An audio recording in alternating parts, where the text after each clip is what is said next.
انکار حدیث کی دو شکلیں ہیں. ایک شکل یہ ہے کہ آپ حدیث کو بیان کریں اور پھر کہ ہم نے نہیں اس کو ماننا. دوسری انکار حدیث کی شکل ہے کہ حدیثیں تو ٹھیک ہے لیکن بیان نہیں کرنی چاہیے. حالانکہ امام مسلم نے مقدمے میں لکھا ہے کہ میں صحیح مسلم عوام الناس کے لیے لکھ رہا ہوں. اب یہ امام مسلم کو سمجھا رہے ہیں 1400 سال بعد آ کے نہیں حدیثیں بیان نہیں کرنی چاہیے. صحابہ علی مردوان تو لوگوں کو منع کرتے تھے کہ ہر بات لوگوں کے سامنے بیان نہ کرو.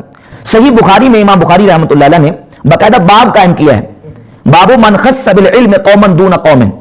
باب اس بات کے بیان میں کہ جس نے خاص کیا علم کے ساتھ ایک قوم کو دوسری قوم کو چھوڑ کر, یعنی ایک قوم کو علم دینے کے لیے خاص کر لیا کہ یہ علم ایک خاص مخصوص قوم کو دینا ہے, دوسری قوم کو یہ علم نہیں دینا کیونکہ وہ دوسری قوم اس علم کی اہل نہیں ہے, وہ اس کو سنبھال نہیں سکیں گے اور وہ اس کو صحیح طریقے سے سمجھ نہیں سکیں گے. کراہیت اللہ یفہمون, اس وجہ سے کہ وہ اس علم کو سمجھ نہیں سکیں گے اس لیے ایک مخصوص قوم کو علم کے لیے خاص کر لیا. اب اس باب کے تحت سیدنا مولا علی مرتضی شیر خدا رضی اللہ تعالیٰ سے حدیث نمبر 127 لے کے آئے.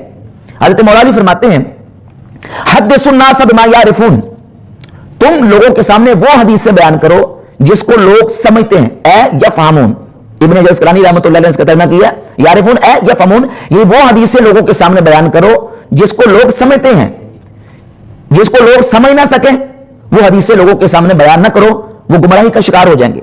اتحبون ان یکذب اللہ ورسولہ, کیا تم یہ پسند کرتے ہو کہ لوگ اللہ رسول کی تکذیب کرنی شروع کر دیں, لوگ اللہ رسول کو جھٹلانا شروع کر دیں؟ تو ایسی حدیثیں لوگوں کے سامنے بیان نہ کرو جس کو لوگ جانتے نہیں ہیں اور جس کو سمجھ نہیں سکیں گے. امام بخاری رحمۃ اللہ علیہ اس حدیث کو لے کے آئے ہیں اور حافظ ابن جزکلانی نے اس روایت کے تحت تفسیر بیان کی. ایک تو یہ حدیث ہے صحیح بخاری کی. اب صحیح بخاری کی اس حدیث کے ساتھ وہ حدیث بھی ملا لیں. صحیح مسلم کے مقدمہ میں امام مسلم رحمۃ اللہ علیہ نے سیدنا عبداللہ ابن مسعود رضی اللہ تعالی عنہ سے یہ حدیث بیان کیا ہے. سیدنا عبداللہ ابن مسعود سے حدیث نمبر ہے 14 صحیح مسلم کے مقدمہ میں.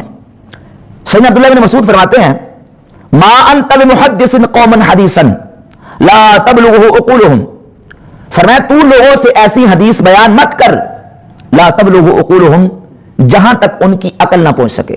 جس حدیث کے معنی مفہوم کو, اس کی منشا اور مراد کو ان کی عقل نہ پہنچ سکے وہ حدیث لوگوں کے سامنے بیان مت کر. اگر تو ان کے سامنے یہ حدیث بیان کرے گا الا کان لبعضهم فتنہ, تو وہ حدیث بعض لوگوں کے لیے فتنہ بن جائے گی.